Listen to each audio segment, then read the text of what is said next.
دہلی کی جانب سے پیش ہے حضرت مخدوم علاؤالدین علی احمد صابر پاک کلیری رحمت اللہ علیہ کے حالات زندگی اور روشن تعلیمات پر مبنی داستان صابر۔ بادشاہ دو جہاں حضرت مخدوم علاؤالدین علی احمد صابر پاک رحمت اللہ علیہ گمراہوں کے رہنما، مصیبت زدوں کے دستگیر اور روحانیت و معرفت کے روشن مینار ہیں۔ دربار خداوندی سے آپ کو وہ عظمت و بزرگی کی دولت عطا ہوئی ہے کہ بہت سے اولیاء اکرام کو آپ ہی کے دربار فیض سے روحانی سرمایہ عطا ہوتا ہے۔ آپ صحیح النسب سید تھے۔ آپ کے والد ماجد کا نام سید عبد الرحیم تھا، جن کا سلسلہ حضرت امام حسن رضی اللہ تعالی عنہ سے ملتا ہے، اور والدہ ماجدہ کا حضرت سیدنا عمر فاروق رضی اللہ تعالی عنہ تک ہے۔ آپ کی والدہ ماجدہ حضرت ہاجرہ عرف جمیلہ خاتون حضرت بابا فرید الدین گنج شکر رحمت اللہ علیہ کی حقیقی بہن تھیں۔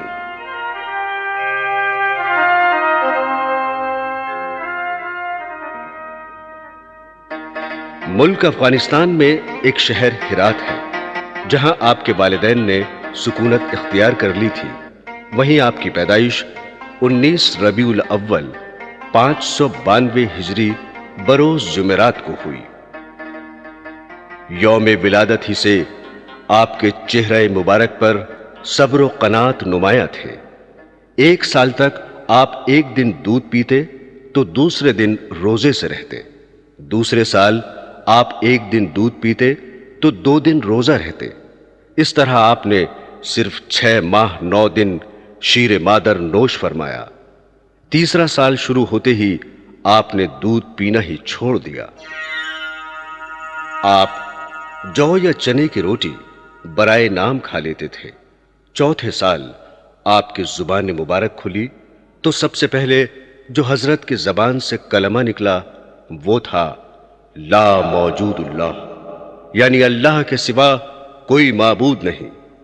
جب آپ کی عمر 6 سال کی ہوئی آپ یتیم ہو گئے۔ 7واں سال شروع ہونے پر آپ نے پابندی کے ساتھ تہجد پڑھنا شروع کیا۔ ہمہ وقت فکر الہی میں مصروف رہتے، کسی وقت بھی عبادت الہی سے غافل نہ رہتے۔ اگر کبھی آپ کسی اہل باطن اور روشن ضمیر سے کوئی کلام عشق الہی سنتے تو آپ پر فوراً وجدانی کیفیت طاری ہو جاتی تھی۔ آپ کی والدہ اکثر آپ سے فرماتی کہ بیٹا، تمہاری عمر ابھی اس قابل نہیں کہ اس قدر مجاہدات اور مشقت کرو۔ آپ جواب میں فرماتے، اے مادر مہربان، کیا کروں دل نہیں مانتا، تمنا یہی ہے کہ راہ حق میں خود کو فنا کر دوں۔ حضرت صابر پاک رحمت اللہ علیہ کے والد ماجد کا بیان ہے کہ ایک دن صبح کے وقت میں نے مراقبے سے آنکھ کھولی تو دیکھا ایک سانپ کے 2 ٹکڑے پڑے ہوئے ہیں اور صابر پاک رحمت اللہ علیہ وہاں بیٹھے ہوئے ہیں۔ حضرت صابر پاک فرماتے ہیں کہ آج سے کوئی سانپ میرے خاندان کے کسی آدمی کو نہیں کاٹے گا۔ میں نے سانپوں کے بادشاہ کو مار ڈالا ہے اور سب سانپوں سے وعدہ لے لیا ہے کہ وہ میرے خاندان کے کسی بھی فرد کو ہرگز نہ کاٹیں گے۔ روایت ہے کہ ایک دن گھر میں فاقہ تھا۔ آپ نے والدہ سے کہا کہ بھوک لگی ہے، کچھ کھانے کو دیجیے۔ ماں نے بیٹے کو تسلی کے لیے پانی سے بھری ہوئی ایک دیگچی چولہے پر رکھ کر نیچے آگ سلگا دی اور بیٹے سے کہا کہ تھوڑی دیر انتظار کرو، کھانا پک رہا ہے۔ جب بہت دیر ہو گئی، کھانا نہیں ملا تو پھر والدہ صاحبہ سے عرض کیا کہ بھوک بہت لگی ہے۔ آپ نے خود ہی دیگچی کا سرپوش ہٹایا تو دیکھا کہ خوشبودار چاول پکے ہیں۔ آپ کی والدہ کو بہت تعجب ہوا۔ بعد میں کچھ چاولوں کو تبرکن تقسیم کر دیا۔ جب حضرت صابر پاک رحمت اللہ علیہ کی عمر 6 سال کی ہوئی تو آپ کے والد ماجد کا سایہ سر سے اٹھ گیا۔ آپ کو سخت صدمہ ہوا۔ آپ 1 سال تک خاموش رہے۔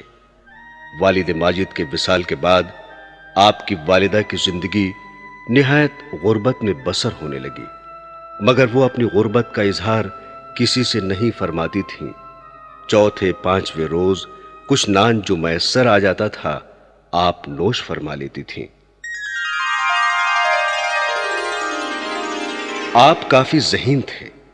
آپ نے اپنے والد کی زندگی میں ہی ابتدائی تعلیم حاصل کرنا شروع کر دیا تھا، جو بہت جلد پوری ہو گئی۔ آپ کے والد کے بعد آپ کی والدہ نے حضرت گرگانی رحمت اللہ علیہ سے آپ کو حضرت بابا فرید الدین گنج شکر رحمت اللہ علیہ کے پاس ظاہری اور باطنی تعلیم کے لیے بھیجنے کا ارادہ ظاہر کیا۔ حضرت گرگانی رحمت اللہ علیہ اس بات سے بہت خوش ہوئے اور آپ کو فوراً اجازت دے دی کہ آپ اپنے بھائی حضرت بابا فرید رحمت اللہ علیہ کے پاس لے جائیے۔ آپ کی والدہ آپ کو لے کر سن 601 ہجری میں پاک پٹن پہنچی۔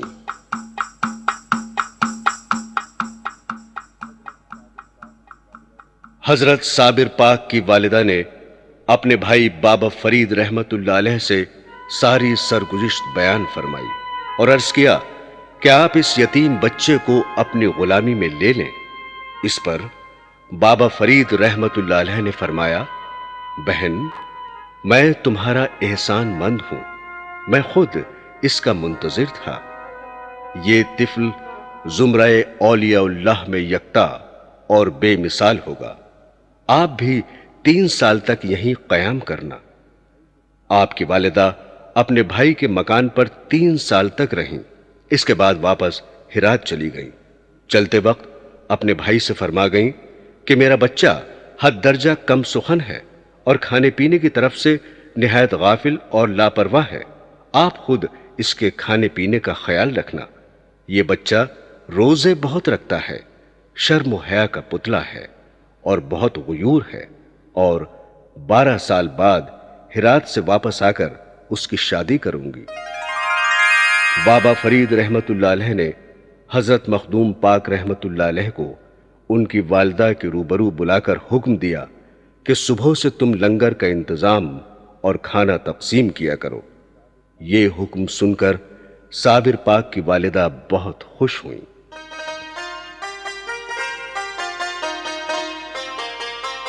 بابا فرید گنج شکر کے حکم کے مطابق آپ نے بخوشی خدمات تقسیم لنگر کو قبول کیا۔ اس وقت آپ کی عمر شریف 11 سال کی تھی۔ اس کے بعد روزانہ اشراق کی نماز کے بعد اپنے حجرے سے باہر تشریف لاتے، لنگر تقسیم کرتے اور پھر اپنے حجرہ شریف میں چلے جاتے اور حجرے کا دروازہ بند کر کے تنہا رہتے تھے۔ شام کو بعد نماز مغرب لنگر تقسیم کرتے۔ کسی نے بھی حضرت کو تقسیم لنگر کے وقت یا بعد میں کھاتے پیتے نہیں دیکھا۔ آپ نے یہ خدمت 12 سال تک انجام دی۔ جب سے حضرت بابا فرید گنج شکر نے لنگر خانے کا کام آپ کے سپرد کیا تھا، اس دن کے بعد سے کبھی آپ کو کچھ کھاتے پیتے کسی نے نہیں دیکھا۔ مطلب یہ کہ آپ نے اسی دن سے جسمانی غذا بالکل ترک کر دی تھی اور آپ کی زندگی کا دار و مدار تمام تر روحانی غذا پر تھا۔ ایک مرتبہ کا ذکر ہے کہ آپ کے ایک شیخ ساتھی نے آپ کو آپ کے مخصوص حجرے کے اندر روتے ہوئے دیکھا تو رونے کا سبب معلوم کیا۔ آپ نے جواب دیا کہ مجھے سلوک کے سلب ہو جانے کا خوف ہے۔ آج سے اللہ تعالیٰ نے مجھے دنیا فانی سے بالکل لا تعلق بنا دیا ہے۔ آج کے بعد رجال الغیب اور اولیاء اللہ کے ماں سوا اور کوئی متنفس میرے پاس نہیں آنے پائے گا۔ لہذا اس روز کے بعد آپ حجرہ مبارک کے اندر داخل ہونا تو درکنار، کسی متنفس میں اتنی مجال بھی نہ تھی کہ آپ کے حجرہ مبارک کے قریب بھی پھٹک سکتا۔ اس دن سے آپ کی دنیا سے بے تعلقی اور قوت جذب کی شدت بڑھتی چلی گئی، یہاں تک کہ اس قدر زیادہ ہو گئی کہ جس کی مثال ملنا بہت مشکل ہے۔ آپ کی قوت جذب کی شدت بیان کرتے ہوئے حضرت بابا فرید گنج شکر رحمت اللہ علیہ رقم تراز ہیں کہ ایک دن میرے لڑکے نعیم الدین کو نہ جانے کیا سوجھی کہ وہ آپ کے حجرے کے اندر جھانکنے لگا۔ اسی وقت اسے خون کی قے ہوئی اور اس نے وہیں تڑپ کر جان دے دی۔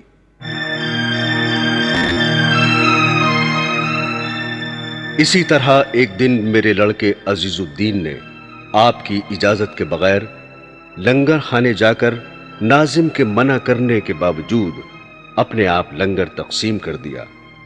جب وہ لنگر تقسیم کر کے چلا گیا تو کچھ دیر بعد آپ لنگر تقسیم کرنے کی غرض سے لنگر خانے میں داخل ہوئے اور ناظم سے کہا کہ لاؤ لنگر تقسیم کرے۔ اس پر ناظم نے تمام واقعہ آپ کے گوش گزار کیا۔ اس پر آپ نے معلوم کیا کہ کھانا بالکل بھی تقسیم کے لیے باقی نہیں ہے۔ ناظم نے کہا کہ جناب بالکل بھی باقی نہیں ہے۔ جب یہ سنا تو جذب کی حالت میں اچانک آپ کے منہ سے نکلا، کیا وہ موذی باقی رہ گیا؟ اس جملے کا نکلنا تھا کہ عزیز الدین کا اسی وقت انتقال ہو گیا۔ ایسے ہی ایک روز میرا لڑکا فرید بخش آپ کے حجرے کے قریب حجرے کی طرف منہ کر کے پیشاب کرنے لگا۔ وہ بھی اسی وقت تڑپ تڑپ کر ختم ہو گیا۔ حضرت بابا کی اس تحریر سے آپ بخوبی اندازہ کر سکتے ہیں کہ آپ کے جذب کی حالت کس قدر شدید تھی کہ جس پر کوئی غیر نہیں بلکہ آپ کے اپنے 3 ماموں زادے اور پیر کی اولادیں یکے بعد دیگرے جاں بحق ہو گئیں۔ اور اسی کے ساتھ ساتھ اس کا بھی اندازہ کیجئے کہ کس قدر قابل قدر تھی حضرت بابا فرید رحمت اللہ علیہ کی قوت برداشت کہ یکے بعد دیگرے 3 صاحبزادے موت کی گود میں جا سوئے، مگر آپ کی پیشانی پر بل تک نہیں آیا، بلکہ پیری مریدی کا وہی تعلق جو پہلے تھا نہ صرف باقی رہا بلکہ اس میں مزید اضافہ ہی کیا۔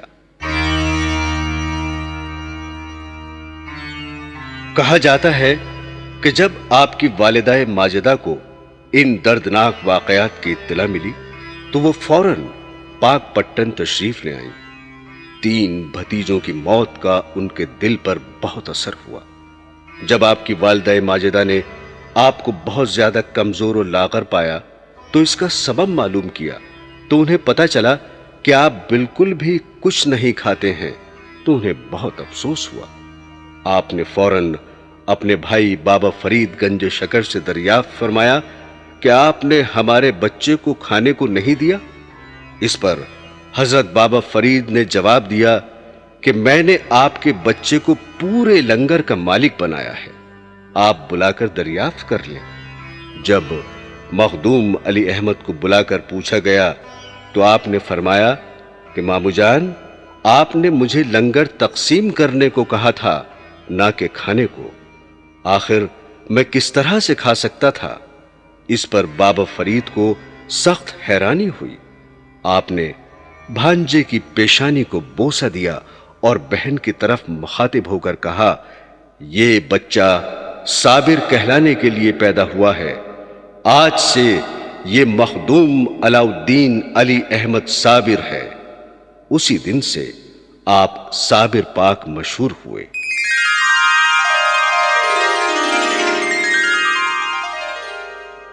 کچھ دنوں کے بعد آپ کی والدہ نے اپنے بھائی بابا فرید رحمت اللہ علیہ سے درخواست کی کہ میرے صابر بالغ ہو گئے ہیں، اس لیے میں چاہتی ہوں کہ آپ اپنی لڑکی خدیجہ بیگم عرف شریفہ کی شادی صابر سے کر دیجیے۔ اس پر آپ کے بھائی نے فرمایا کہ مخدوم علی احمد صابر اس لائق نہیں ہے کہ ان کی شادی کی جائے، کیونکہ ان پر جذبہ استغراق ہر وقت طاری رہتا ہے اور دنیا سلوک سے بہت دور ہیں۔ بہن کو اپنے بھائی کے یہ الفاظ سن کر بہت قلق ہوا۔ آپ فرمانے لگیں کہ میرا صابر یتیم ہے اور میں غریب اور لاچار ہوں، اس وجہ سے آپ انکار کر رہے ہیں۔ بہن کے ان کلمات نے بھائی کے دل پر اثر کیا اور آپ نے اپنی دختر کا نکاح صابر پاک سے کر دیا۔ کہا جاتا ہے کہ نکاح کے بعد رات ہوئی تو زمانے کے دستور کے مطابق آپ کی دلہن کو آپ کے حجرے میں پہنچا دیا گیا۔ جس وقت بی بی خدیجہ آپ کے حجرے میں داخل ہوئیں، اس وقت آپ نفل نماز پڑھنے میں مصروف تھے۔ جب تک آپ نماز پڑھنے میں مشغول رہے، وہ آپ کی خدمت میں دست بستہ کھڑی رہیں۔ جب آپ نماز پڑھ چکے تو بی بی خدیجہ کو کھڑے ہوئے دیکھ کر پوچھا کہ تم کون ہو؟ انہوں نے جواب میں عرض کیا کہ میں آپ کی منکوحہ دلہن ہوں۔ یہ سن کر آپ پر جذب طاری ہو گیا۔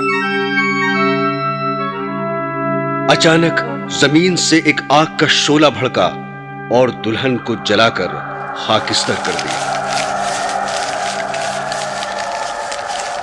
حضرت بابا فرید رحمت اللہ علیہ کے قول کے مطابق آپ جذب کی کیفیت سے باہر نہ آ سکے۔ بیان کیا جاتا ہے کہ آپ کے زوجہ کی اس دردناک موت کا آپ کی والدہ ماجدہ کے اوپر اتنا اثر ہوا کہ وہ صدمے سے بے حال ہو گئیں۔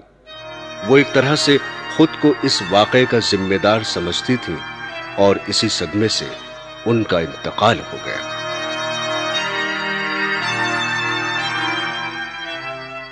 حضرت بابا فرید گنج شکر رحمت اللہ علیہ، جو آپ کے ماموں بھی تھے اور پیر و مرشد بھی تھے، بحکم الہی فرمان ولایت بدست خاص تحریر فرما کر حضرت مخدوم صابر پاک کو عطا فرمایا اور خود ہی مہر بھی کر دیا، اور علیم ابدال کو آپ کے ہمراہ کر کے کلیر کی طرف روانہ کیا۔ حقیقت گلزار صابری سے روایت ہے کہ حضرت علاء الدین علی احمد صابر پاک علیم اللہ ابدال کے ساتھ سن 650 ہجری میں کلیر شریف پہنچے اور مسمات گلزاری روغن گر کے یہاں مقیم ہوئے اور اس کے مکان کے ایک گوشے میں سکونت اختیار کر لی اور حسب معمول عبادت و ریاضت میں مشغول ہو گئے۔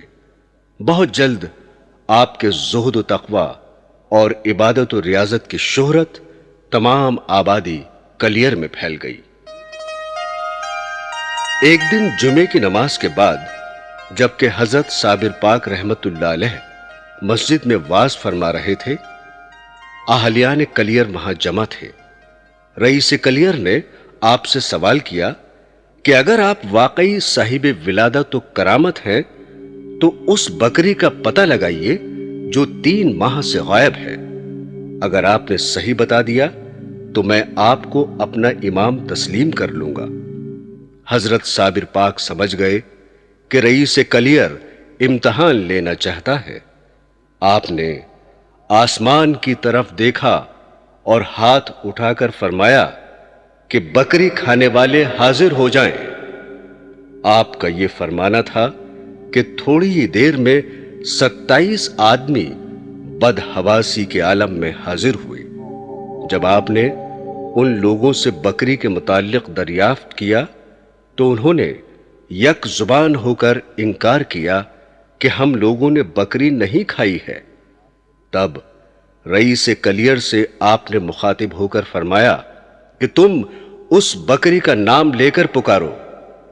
جب رئیس کلیر نے اپنی بکری کا نام حریفہ لے کر پکارا تو ان لوگوں کے پیٹ سے بکری کی آواز آئی۔ بکری نے سارا ماجرا کہہ دیا کہ کہاں اس کو ذبح کیا گیا تھا اور کہاں کہاں اس کا گوشت بھون کر کھایا گیا تھا۔ یہ کرامت دیکھ کر رئیس کلیر نے بے ساختہ کہا کہ آپ واقعی صاحب کرامت ہیں۔ جب قاضی نے دیکھا کہ رئیس کلیر حضرت کی کرامت کا قائل ہو گیا ہے تو رئیس کلیر کو کسی طرح سے بہکا کر یہ سمجھا دیا کہ یہ سب جادو کی باتیں ہیں اور آپ ان کا کوئی اثر نہ لیں۔ یہ بات رئیس کلیر کے دماغ میں آ گئی اور اس کرامت کو وہ جادو سمجھنے لگا۔ جب حضرت صابر پاک کو اس بات کا علم ہوا کہ رئیس کلیر قاضی کی باتوں میں آ کر آپ کی کرامت کو جادو کہہ رہا ہے تو آپ نے فوراً کہا کہ رسول اللہ کی سنت ادا ہوئی۔ آپ کو کلیر میں آئے ہوئے ابھی زیادہ عرصہ نہیں گزرا تھا کہ آپ کے کمالات و کرامات کی شہرت دور دور تک پہنچ گئی۔ آپ کے فیوز و برکات سے لوگ مستفیض ہونے لگے۔ آپ خود کبھی خلاف شریعت نہ چلے اور نہ کسی کو خلاف شریعت چلتے ہوئے برداشت کرتے تھے۔ آپ کی طبیعت میں اس قدر جلال تھا کہ آپ کی ہیبت کی وجہ سے آپ کی خدمت میں حاضر ہوتے ہوئے عام لوگوں کو خوف معلوم ہوتا تھا۔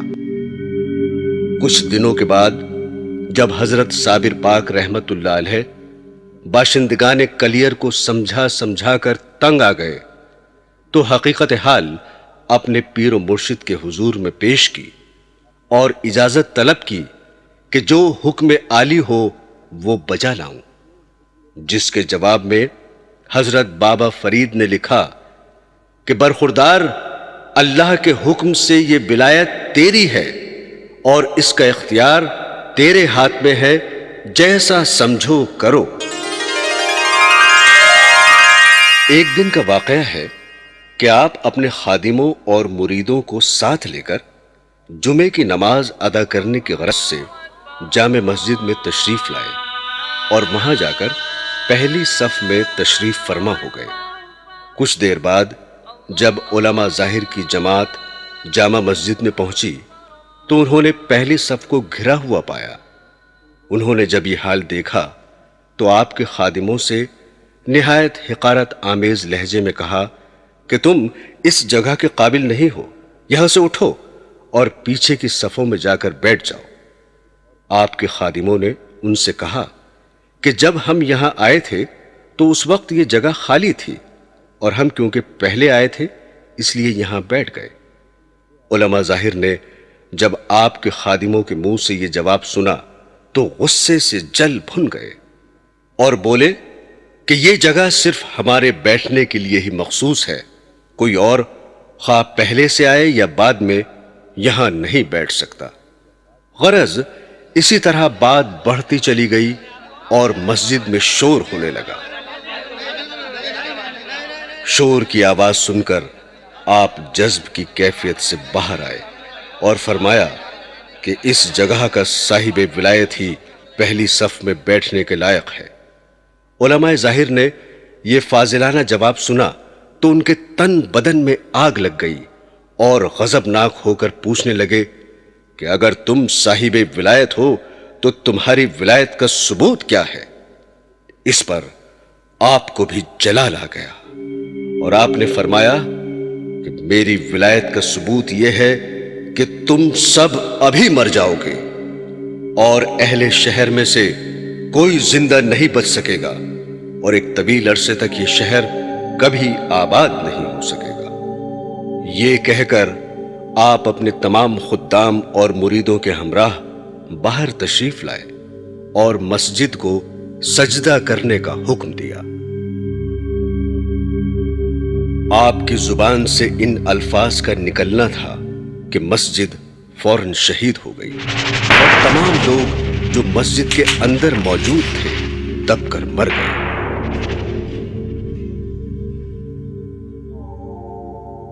مسمات گلزاری بھی یہ واقعہ سن کر فوراً اپنے گھر سے مسجد کی طرف آ گئی اور حضرت صابر پاک رحمت اللہ علیہ سے عرض کیا کہ حضور، میرا لڑکا باہ الدین بھی اسی مسجد میں نماز پڑھنے آیا تھا۔ آپ نے فرمایا کہ آخر سیڑھی کے نیچے آ گیا ہے، جا کر نکال لے۔ گلزاری نے کہا، سیڑھی مجھ سے کیوں کر اٹھے گی؟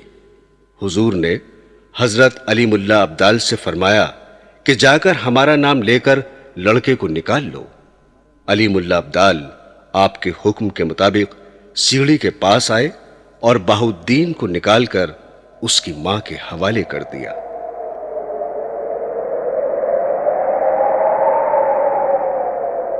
مسجد کے شہید ہونے کے بعد باقی لوگوں میں خوف و ہراس پھیل گیا۔ آپ نے گلزاری اور اس کے لڑکے سے فرمایا کہ جو میرے دوست و عقیدت مند ہیں ان سے کہہ دو فوراً ہی 12 کوس کے فاصلے پر چلے جائیں۔ جب عقیدت مند چلے گئے تب ایسی وبا پھیلی کہ بہت سے لوگ اس کے شکار ہو گئے اور ایک بھی متنفس نہیں بچ سکا۔ اس وقت جب آپ کی قہر آلود نظر زمین پر پڑی تو کلیر شریف کے چاروں طرف 10-10 کوس سے زیادہ رقبے میں انسان، مویشی، درخت اور کھیتیاں وغیرہ سب کچھ جل کر خاک ہو گیا۔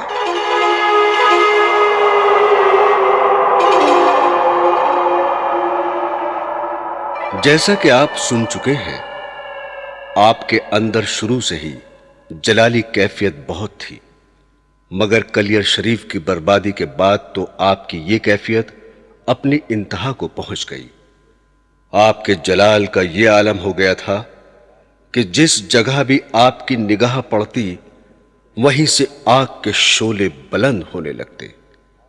آپ کے روب و جلال کے ڈر سے کوئی آدمی بھی آپ کے پاس نہیں آتا تھا۔ کہا جاتا ہے کہ کلیر شریف کی بربادی کے بعد تقریباً 12 سال کی طویل مدت تک آپ ایک گولر کے درخت کو پکڑے ہوئے استغراق کی حالت میں کھڑے رہے۔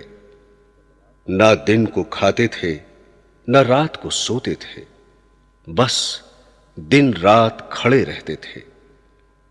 ان کے حالات کا علم جب حضرت بابا فرید گنج شکر رحمت اللہ علیہ کو ہوا تو انہیں بہت افسوس ہوا۔ انہوں نے اپنے مریدوں اور خادموں سے فرمایا کہ جو بھی صابر کو بٹھانے میں کامیاب ہو جائے، جو چاہے گا وہی پائے گا۔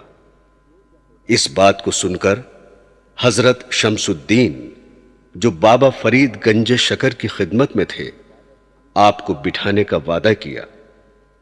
بابا فرید نے حضرت شمس الدین کو سمجھایا کہ خبردار، علی احمد صابر پاک کے سامنے سے نہ گزرنا، بلکہ ان کی پشت کی جانب سے کوشش کرنا، اور دعا دی خدا تمہاری مدد کرے۔ آپ علیم اللہ ابدال کی معرفت سے کلیر آئے۔ جب آپ حضرت صابر پاک کے مقام سے کچھ فاصلے پر رہ گئے تو آپ نے با آواز بلند قرأت کے ساتھ کلام اللہ پڑھنا شروع کیا اور پشت کی جانب کھڑے ہو کر پڑھتے ہی رہے۔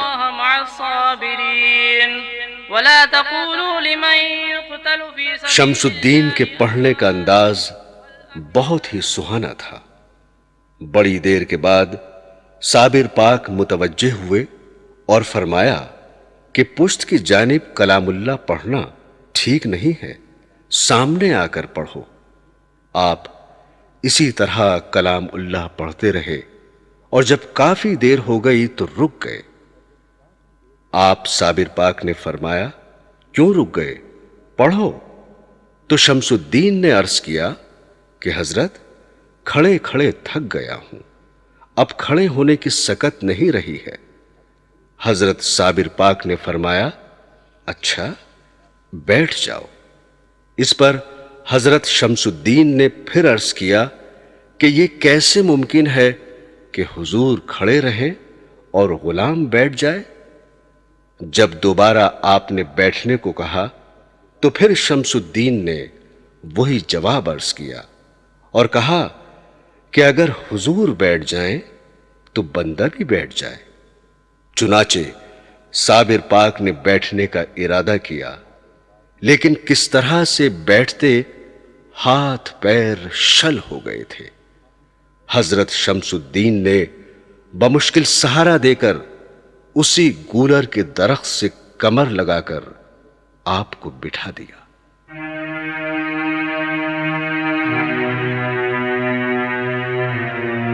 جب صابر پاک رحمت اللہ علیہ کو ہوش آیا تو آپ نے شمس الدین سے فرمایا کہ تجھ کو میرے مرشد نے بھیجا ہے۔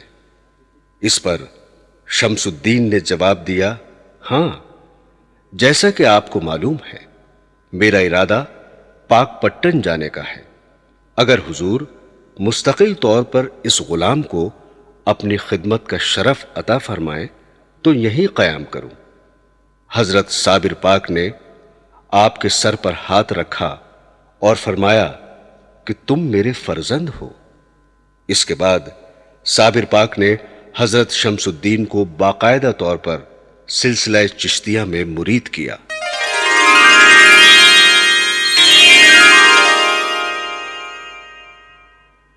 ایک دن حضرت خواجہ شمس الدین رحمت اللہ علیہ کو اپنے پاس بلا کر حضرت مخدوم علاء الدین صابر پاک رحمت اللہ علیہ نے سلسلہ چشت کے مطابق اسم اعظم کی تعلیم دی اور خرقہ خلافت آپ کو عطا فرمایا۔ جب انہیں آپ کی خدمت کرتے کرتے 24 سال گزر گئے تو آپ نے ایک دن ان سے فرمایا کہ شمس الدین، اب تیری تربیت مکمل ہو گئی ہے، اب تم جاؤ اور شاہی فوج میں نوکری کر لو، مگر یاد رکھو جس دن بھی تم سے کوئی کرامت سرزد ہوگی وہ دن ہماری زندگی کا آخری دن ہوگا۔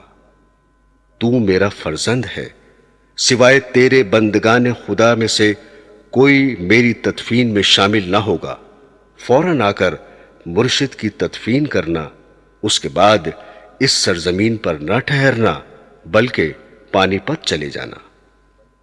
یہ سن کر حضرت خواجہ شمس الدین نے عرض کیا کہ حضور کو غسل دیا جائے گا۔ اس پر حضرت نے فرمایا ہاں۔ اس پر شمس الدین نے عرض کیا جبکہ بندگان خدا میں سے کوئی نہ ہوگا تو میں تنہا کیسے غسل دوں گا؟ آپ نے فرمایا ارادہ کر لینا، غسل ہو جائے گا، اور جس چیز کی تجھ کو ضرورت ہوگی اس کا خیال اپنے دل و دماغ میں لاتے رہنا، خود بخود تیری ضرورت پوری ہوتی رہے گی۔ پھر حضرت شمس الدین نے پوچھا کہ حضور کا کفن کہاں سے آئے گا؟ تو فرمایا کہ تو مہیا کرے گا، لیکن خوشبو فرشتے اپنے ساتھ لائیں گے۔ آخر میں حضرت شمس الدین نے عرض کیا کہ مرشد، پانی پت میں تو حضرت بو علی شاہ قلندر پہلے سے ہی موجود ہیں۔ اس کے جواب میں حضرت نے فرمایا کہ ان کا وقت آخر آ گیا ہے، اور جب تم وہاں پہنچو گے تو وہ وہاں سے چلے جائیں گے۔ آپ کے فرمان کے بعد شمس الدین کلیر شریف سے جا کر سلطان علاء الدین خلجی کی فوج میں بھرتی ہو گئے۔ اسی دور کی بات ہے جبکہ آپ سلطان کی فوج میں ایک سپاہی تھے کہ سلطان چتوڑ کی فتح میں بار بار ناکام ہو جانے کی وجہ سے بہت رنجیدہ اور پست ہمت ہو رہا تھا۔ جب وہ اپنی تمام تر ترکیبیں آزما چکا اور ناکام رہا تو بہت دل برداشتہ ہوا، اور آخر میں اس سلسلے میں فقراء کی مدد چاہی۔ سلطان جن دنوں فقیروں کی تلاش میں مارا مارا پھر رہا تھا اور پریشان تھا تو کسی فقیر نے سلطان سے کہا کہ بغل میں کٹورا اور شہر میں ڈھنڈورا۔ سلطان نے جب ان سے اس فقرے کی وضاحت چاہی تو انہوں نے کہا کہ تم بیکار ہی فقراء کی تلاش میں سرگرداں پھر رہے ہو، حالانکہ خود تمہاری فوج میں ہی ایک اتنا عظیم شخص موجود ہے کہ اگر وہ دعا کر دے تو فتح سامنے ہے۔ سلطان نے پوچھا مجھے پتہ کیسے چلے گا کہ وہ بزرگ کون ہے؟ فقیر بولے کہ ان بزرگ کی علامت یہ ہے کہ رات میں زور کی ہوا چلے گی تو تمام سپاہیوں کے چراغ گل ہو جائیں گے، پورے لشکر میں صرف ایک ہی چراغ روشن رہے گا اور وہ ان بزرگ کا ہی چراغ ہوگا۔ سلطان یہ بات سن کر بہت خوش ہوا اور نہایت بے چینی کے عالم میں رات ہونے کا انتظار کرنے لگا۔ خدا خدا کر کے رات آئی اور آہستہ آہستہ ہوا چلنا شروع ہوئی۔ رات بڑھتی گئی، ہوا کی تیزی میں شدت آتی گئی۔ جب رات آدھی سے زیادہ گزر گئی تو بہت تیزی کے ساتھ ہوا چلی اور ایک ایک کر کے تمام خیموں کے چراغ گل ہونے لگے۔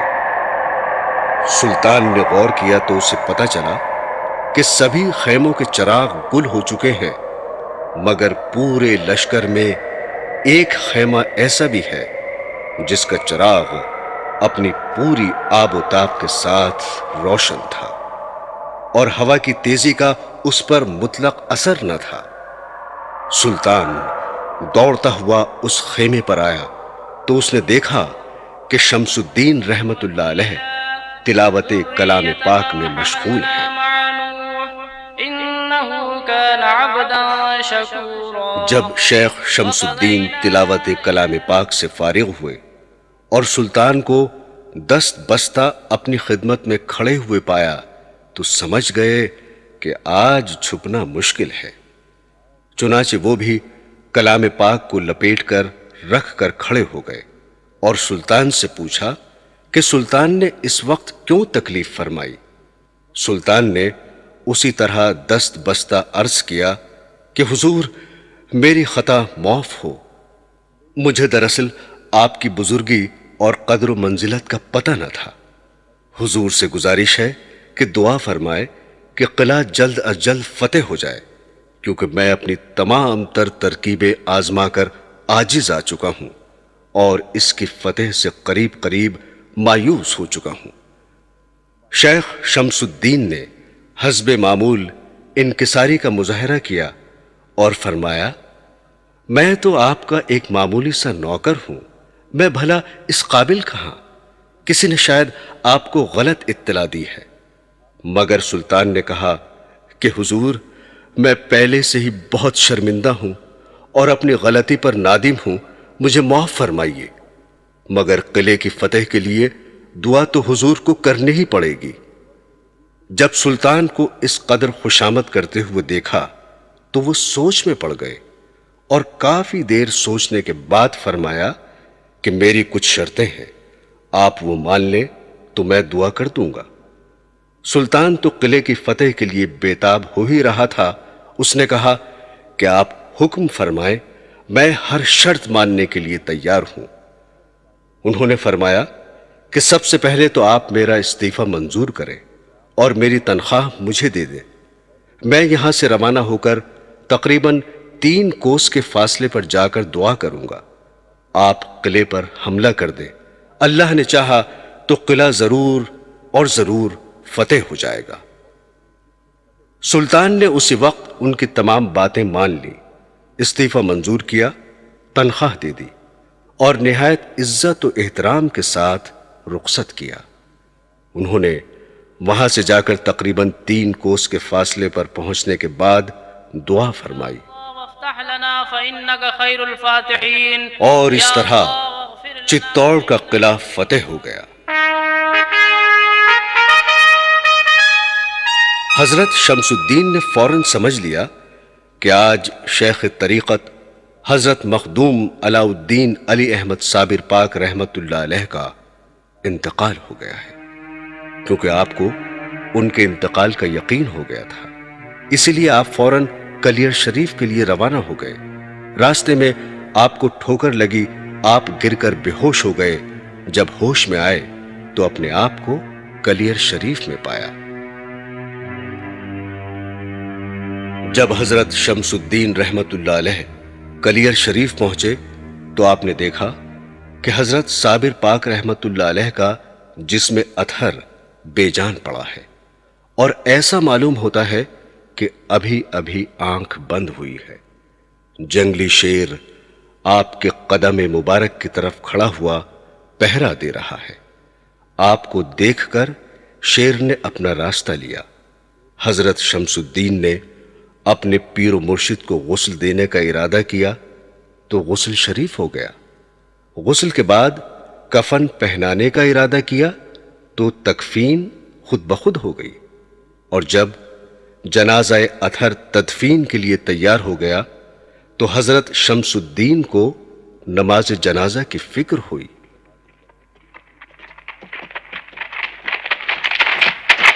کیا دیکھتے ہیں کہ ایک نقاب پوش بزرگ گھوڑے پر سوار تشریف لاتے ہیں۔ وہ حضرت صابر پاک رحمت اللہ علیہ کی نماز جنازہ کی امامت کرتے ہیں۔ اور بوقت سلام حضرت شمس الدین کیا دیکھتے ہیں کہ اپنے دائیں بائیں نماز جنازہ میں لمبی قطاریں شریک ہیں، جن میں فرشتے، عارفین اور شہداء شامل ہیں۔ بعد فراغت نماز جنازہ نقاب پوش اپنے گھوڑوں پر سوار ہونے لگے تو حضرت شمس الدین گھوڑے کے پاس جا کر اس کی باگ پکڑ لیتے ہیں اور نقاب پوش سے سوال کرتے ہیں کہ اگر کوئی مجھ سے پوچھے گا تیرے مرشد کی نماز جنازہ کس نے پڑھائی تو میں کیا جواب دوں گا؟ حضرت شمس الدین رحمت اللہ علیہ کے اصرار پر نقاب پوش نے اپنی نقاب اٹھائی تو حضرت شمس الدین رحمت اللہ علیہ نے دیکھا کہ خود حضرت صابر پاک رحمت اللہ علیہ موجود ہیں۔ اس کے بعد حضرت صابر پاک رحمت اللہ علیہ نے اپنے جنازے کی طرف اشارہ کر کے فرمایا کہ اے شمس الدین، آج فنا اور بقا کا راز جان لو۔ وہ فنا ہے، اور اپنی طرف اشارہ کر کے کہا کہ یہ بقا ہے۔ اس کے بعد آپ چلے گئے اور شمس الدین نے جسم اطہر کو قبر میں اتارنے کا ارادہ کیا تو جسم اطہر خود بخود قبر اطہر میں داخل ہو گیا اور پر اسرار طریقے سے مٹی پڑ کر قبر تیار ہو گئی۔ سینکڑوں برس گزر جانے کے باوجود آج بھی یہ حالت ہے کہ جو شخص اخلاص و اعتقاد سے مصیبت کے وقت حضرت مخدوم علاء الدین علی احمد صابر پاک رحمت اللہ علیہ کو یاد کرتا ہے تو آپ اس کی مدد فرماتے ہیں۔ یہ صرف دعویٰ ہی نہیں بلکہ حقیقت اور روزمرہ کا مشاہدہ ہے۔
سامعین، سونک انٹرپرائزز دہلی کی جانب سے بزرگان دین اور اولیاء اکرام کی زندگی اور تعلیمات پر مبنی سیریز کے تحت خواجہ غریب نواز رحمت اللہ علیہ کی سوانح حیات کے والیوم 1 کے بعد ابھی آپ نے ہماری اس روحانی سیریز کا دوسرا والیوم حضرت صابر پاک رحمت اللہ علیہ کے حالات زندگی، روشن تعلیمات اور کرامات پر مبنی داستان صابر سنا۔ اسی طرح آئندہ بھی سونک انٹرپرائزز آپ کی خدمت میں والیوم 3 بہت جلد پیش کریں گے۔ السلام حضرت مخدوم صابر، السلام السلام حضرت مخدوم صابر، السلام السلام حضرت مخدوم صابر، السلام السلام والیے کلیر شہ عالی مقام السلام والیے کلیر شہ عالی مقام صد سلام چشتیانوں صد سلام عاشقاں روز و شب بادہ بروے پاک تو ہر دم مدام روز و شب بادہ بروئے پاک تو ہر دم مدام ماں گدایا نے درد جویا رحمت آمدے ابر رحمت لطف فرما جود و کن ہر خاص و عام ابر رحمت لطف فرما جود کن ہر خاص و عام برتوینا زیمدا کے ہر دو عالم گشتئی مایہ ناز جناب پاک تو خیر الانام مایہ ناز جناب پاک تو خیر الانام تاب کے جاز گویت شرح حال اشتیاق ہر چے دارد ہست بے پایا محمد لا کلام ہر چدارد ہست بے پایا محمد لا کلام السلام حضرت مخدوم صابر السلام السلام حضرت مخدوم صابر السلام السلام حضرت مخدوم صابر السلام السلام والیے کلیر شہ عالی مقام السلام والیے کلیر شہ عالی مقام السلام حضرت مخدوم صابر السلام السلام حضرت مخدوم صابر السلام